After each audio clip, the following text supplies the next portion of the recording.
Shalom, selamat pagi jemaat yang diberkati Tuhan. Bagaimana kabar kita pagi hari ini? Kiranya kita bersama tetap optimis menjalani hari baru yang Tuhan percayakan kepada kita. Mari siapkan hati, kita akan mendengarkan kebenaran firman-Nya, kita berdoa. Bapa yang kami sembah di dalam nama Tuhan Yesus Kristus, Juru Selamat pribadi kami. Kami bersyukur kepadamu atas anugerah-Mu hari baru ini. Terpujilah Engkau. Hari ini kami percaya Tuhan sudah menyediakan berkat-berkat yang baru, tanggung jawab yang baru yang akan kami jalani sepanjang hari ini. Memulainya dengan mendengarkan kebenaran firman-Mu. Berfirmanlah Engkau ya Tuhan, kami siap untuk mendengarkan. Di dalam nama Tuhan Yesus kami berdoa. Amin. Firman Tuhan untuk kita renungkan bersama hari ini Selasa 18 Februari 2025 sesuai dengan Almanak Gereja Metodis Indonesia dari Kitab Ezra, pasalnya yang pertama ayat 1 sampai ayat yang ke-11. Saya membaca di ayat 1 sampai 2, demikian firman Tuhan. Pada tahun pertama pemerintahan Kores, Raja Persia, Tuhan menggerakkan hati Kores, Raja Persia itu, agar firman Tuhan yang diucapkan oleh Yeremia digenapi. Lalu disiarkanlah pengumuman ini di seluruh kerajaannya secara lisan dan tertulis demikian. Beginilah perintah Kores, Raja Persia.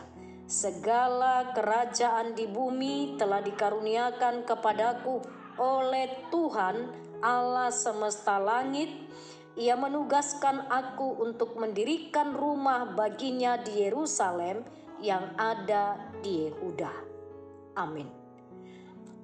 Tiada yang mustahil, itu yang menjadi tema firman Tuhan bagi kita pagi hari ini. Tiada yang mustahil.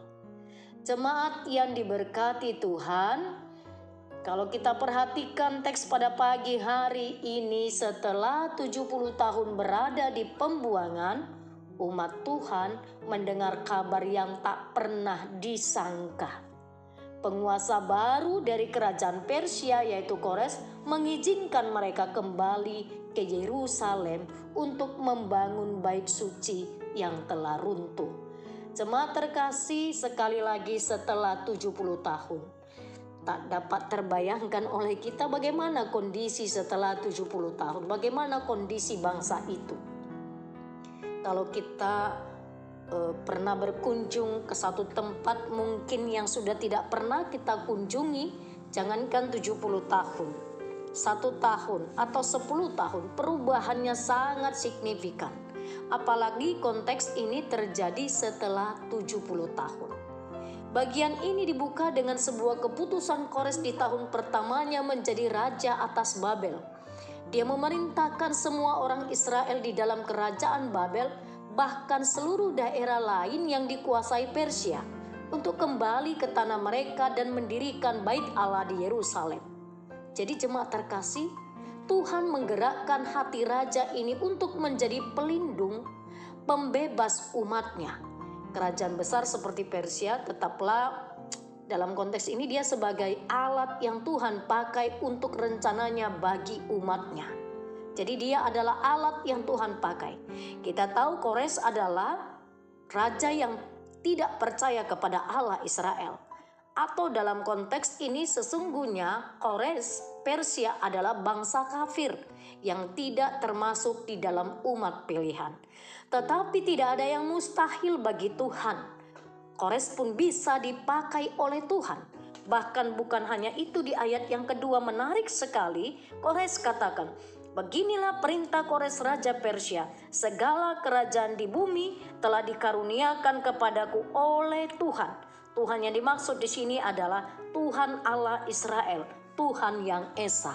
Ada sebuah pengakuan yang disampaikan oleh Kores pada saat itu, bahwa ada sebuah perintah dari Tuhan yang Esa, dari Allah Israel, untuk mengembalikan umat pilihan kembali untuk membangun bait suci. Yang kedua, pada bagian ini kita melihat setelah 70 tahun Sesungguhnya umat Israel tinggal tersisa beberapa saja, menjadi bangsa yang sangat kecil. Tetapi meski kecil sekalipun, Allah tidak pernah lupa terhadap janjinya. Apa yang sudah ditetapkan oleh Allah menjadi umat pilihannya. Jemaat terkasih, pada bahagian yang kedua kita melihat bahwa Allah tidak pernah gagal di dalam setiap rancangannya. Tuhan memulihkan umatnya karena Dia mengasihi mereka.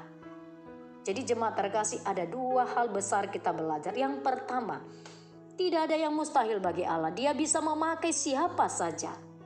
Pada konteks ini memakai Kores sebagai Raja Persia, orang yang tidak percaya kepada Allah Israel, untuk memulihkan bangsa Israel, umat pilihannya.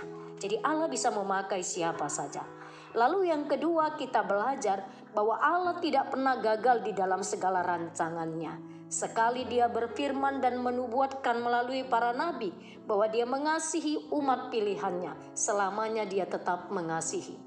Allah memelihara umatnya setelah 70 tahun, meski tersisa hanya sedikit saja, tetapi Allah tetap setia terhadap janjinya. Jemaat terkasih, jangan pernah ragu, karena Allah bisa memakai siapa saja untuk menolong kita. Allah bisa memakai siapa saja untuk menuntun kita lebih mengenal Allah dengan benar, dengan sungguh-sungguh. Mari bersama lewat firman Tuhan ini katakan, tidak ada yang mustahil bagi Tuhan, karena Allah adalah Allah yang berdaulat atas segala langit, bumi beserta dengan ciptaannya. Amin.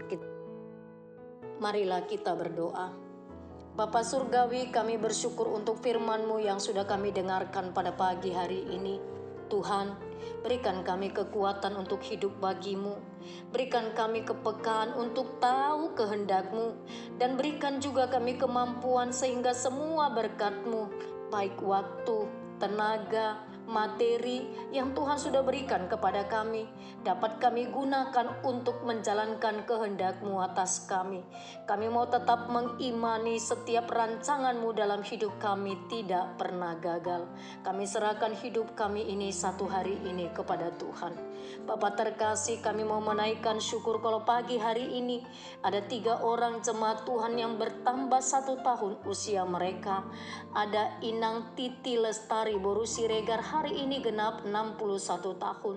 Ada Amang Ramses Togar Panaili Tampu Bolon, hari ini genap berusia 56 tahun. Ada Inang Epo Simanjuntak, hari ini genap berusia 38 tahun. Bertambah usia mereka, tambahkan kesehatan, tambahkan kebahagiaan dan damai sejahtera.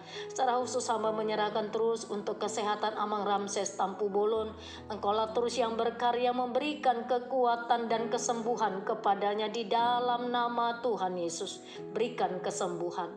Hamba juga menyerahkan kepadamu Tuhan hari ini jemaat Tuhan yang berulang tahun pernikahan. Ada keluarga Bapak Apurba Inang Boru Simanjuntak, hari ini usia pernikahan mereka 19 tahun. Ada keluarga Bapak Ersi Burian Inang Boru Maruhawa, hari ini usia pernikahan mereka genap 21 tahun. Bapa, Engkau memberkati mereka, bertambah usia pernikahannya, bertambahlah cinta kasih di antara mereka sebagai suami dan istri, bertambahlah kebahagiaan dan damai sejahtera, berkatilah rumah tangga mereka. Bapa, kami terus menyerahkan kepadamu untuk jemaat Tuhan yang mengalami kelemahan tubuh, siapapun dimanapun mereka berada, baik mereka yang dirawat di rumah sakit atau mereka yang sedang rawat jalan. Bapa, berbelas kasih Engkau untuk menjamah dan menyembuhkannya. Secara khusus pada pagi hari ini kami membawa kepadamu Tuhan untuk jemaatmu yang masih mengalami kelemahan tubuh. Bapa, hamba bawa biar Engkau yang berbelas kasih untuk menjamah dan menyembuhkannya. Engkau memberkati Aman Sidabutar. Tuhan memberkatinya untuk memberikannya kesehatan dan kesembuhan. Yang sedang dirawat di rumah sakit Elizabeth, jamah dan sembuhkan di dalam nama Tuhan Yesus. Engkau yang menjamah dan menyembuhkannya. Bapa terkasih, kami juga bawa kepadamu Tuhan untuk anak-anak kami, biarlah tetap ada di dalam pemeliharaan Tuhan. Engkau yang memberikan kesehatan, damai sejahtera, kesuksesan untuk anak-anak kami. Dan biarlah Biarlah anak-anak kami menjadi anak-anak yang takut akan Tuhan. Berkati juga jemaat-Mu yang Tuhan anugerahi usia yang indah, umur yang panjang. Berkati Bapak dan Ibu para usinda. Berkatilah kesehatan mereka, berikan kesehatan yang cukup. Berkatilah kehidupan pribadinya dan seluruh keturunannya, Tuhan yang memeliharanya. Terima kasih Bapa. Terpujilah Engkau, di dalam nama Tuhan Yesus Kristus kami berdoa. Amin. Tetap semangat jemaat terkasih, Tuhan Yesus memberkati.